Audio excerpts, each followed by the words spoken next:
So today we're doing a rear pads on a 2009 F-350, and you're going to need your pads, some brake cleaner, rags, 2 jack stands, basic socket set, flathead screwdriver, a 13/16 socket, impact, a jack, and a block of wood.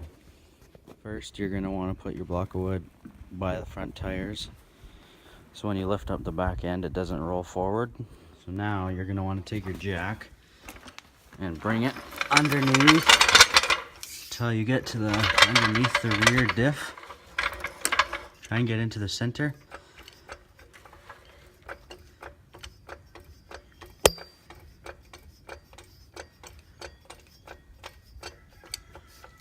And then lift the back tires off the ground. So put your jack stands underneath the rear axle, closest to the tires you can, and then next you take off the cover here with a screwdriver and then take the lug nuts off. Once you get the cover off, there should be 8 lug nuts, and you need to take all of them off. Once you get all the lug nuts off, you take your tire off and just put it to the side. So you get your tire off, you have to take this bolt and this bolt out. So you grab your 16 millimeter is the size, and that's what you'd need to take your caliper off. Once you get those bolts out, sometimes you gotta grab a screwdriver and put it in behind here and pry out to get it out. And there we go.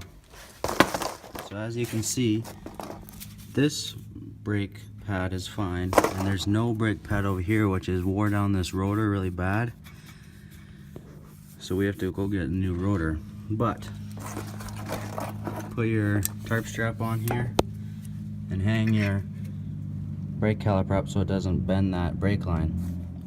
So while we're doing this F-350, I had to go to town and get a new brake caliper because right here on the old one was cracked, and it came with a new mounting bracket and everything, and it was pretty bad that it wore down the rotor. I'll show you on the other side.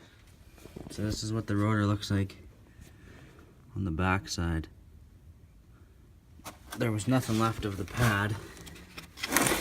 This was the one pad. Here's what's left of the other one. So I had to pick up a new rotor and caliper for this side. So what you need to do to get this bracket off is you need to take this bolt and this bolt out. And it's a 13/16, and I needed to use a breaker bar to get it off. So once you get that off, you can take your rotor off and put your new one on, and then put these 2 bolts back in with your new bracket for the caliper. So to get this rotor off, you need to either hit right here or back here so it can unseize from right there once you get that bracket off. So I'm going to do that. Here's what this rotor looks like.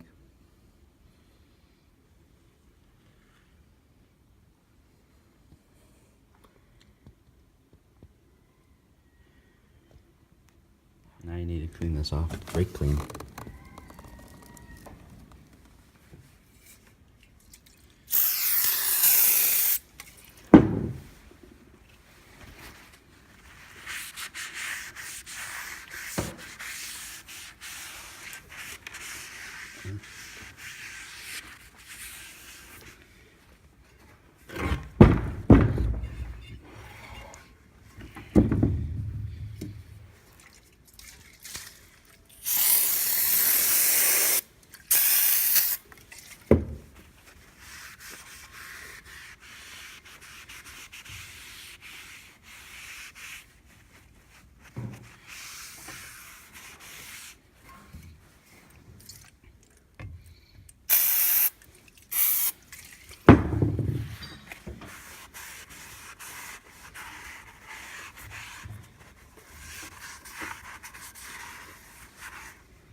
Now go ahead and put it on.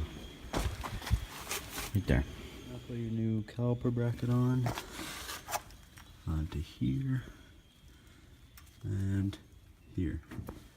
Once you get these 2 bolts tightened, you can put your brake pads in and then your caliper on, and we need to put this brake line back on.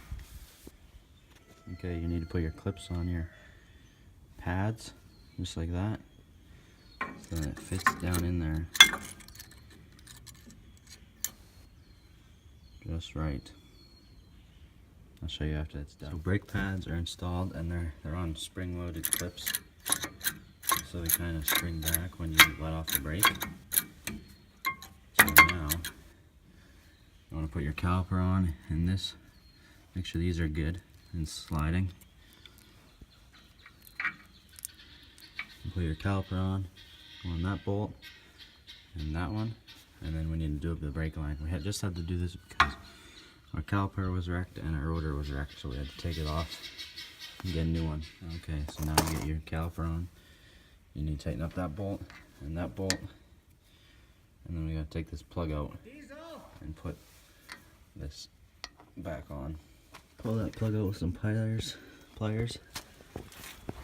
Grab your new bolt with these brass washers, and you put one on. Put this thing on, and then put your other one underneath.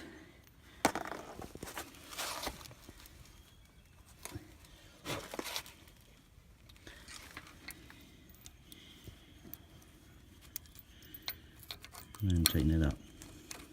Now that you got that tightened up, everything should be right.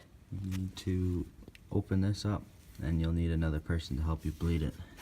Once you get everything done, you can put your tire back on and then put the lug nuts on. But if you want to know how to bleed it, here's your bleed valve. So when you have somebody else, they need to step on the brake. You open this, let it out, and then close it, and then they let the brake pedal off, step on it again, open this, let the air out, close it, and then do that several times. Sometimes you can do it on the other side too, just for getting all of the air out. And once that's done, then you put your tire back on, tighten the lug nuts up, and you're ready to go. Thanks for watching. Please subscribe and hit the like button.